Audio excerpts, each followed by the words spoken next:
بسم الله الرحمن الرحیم د اټوکیټ انسټالول. کله چې د اټوکیټ سی ډي رام ته واچو نو راځو په مای کمپیوټر باندې کلیک کوو. لومړی چې کله سی ډي واچو په وینډو ایکس پی کې هغه اتوماتیکلی سیټ اپ رن کیږي، خو بیا موږ ته میسج راکوي چې نیټ انسټال کړئ. نو موږ راځو څنګه چل کوو. کله چې موږ ته هغه سیټ اپ چالان شي هغه به وکې کوم موږ ته هغه میسج کې راځي چې نیټ انسټال کړئ. نو موږ راځو په مای کمپیوټر باندې کلیک کوو. کله چې دا اوپن کو راځو سی ډي اوپن کوو.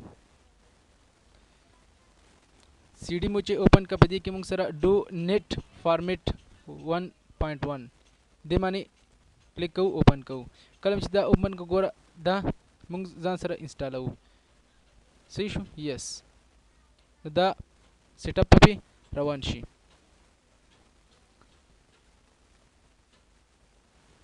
دا چې کله او چلیدو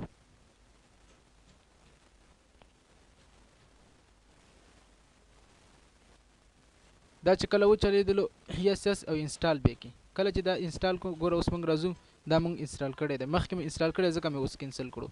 ګوره زه کنټرول پینل ته راځم، تاسو ته ښیم اډ ریموو کې دلته تاسو ته ښیم چې دا ما مخکې انسټال کړی دی.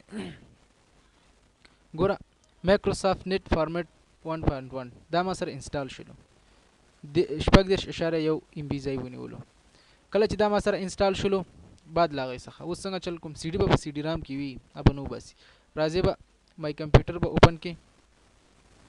کله چې ما کمپیوټر اوپن کړل راو سی ډي آټو پلی. صحیح شو؟ دا به کلوز کی. اوس سیټ اپ راځي.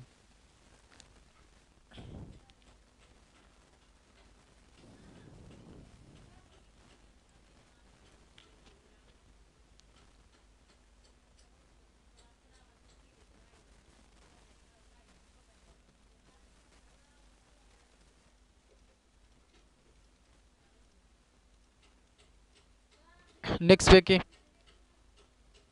او دلته به کلیک کې پی ورته واخلي، مطلب پاکستان. صحیح شو؟ پاکستان اردو.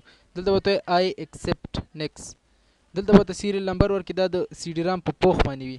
ته چې کله بازار کې سی ډي والې په سی ډي رام پوښ باندې سیریل نمبر لیکلی وي، دا سیریل نمبر به دلته ولیکي. صحیح شو؟ نیکس به کې دلته ته نوم غواړي، نوم به ورته ورکړي.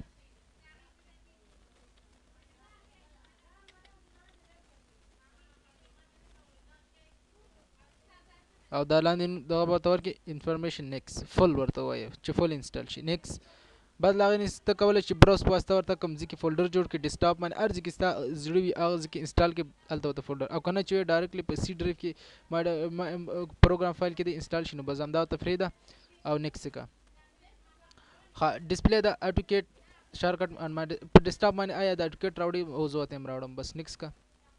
کوم ځای کې انسټالول غواړي دې ځای کې هم ورته ځای بدلولی شي. ګوره choose a default text editor for editing file. صحیح شو؟ نیکس نیکس کا. اوس به دا ګوره پلیز وایټ انسټالینګ ان پروګرس، انسټالیشن روان دی. کله چې دا دې ته راورسېږي نو بیا موږ مخکې ګورو چې څه کېږي.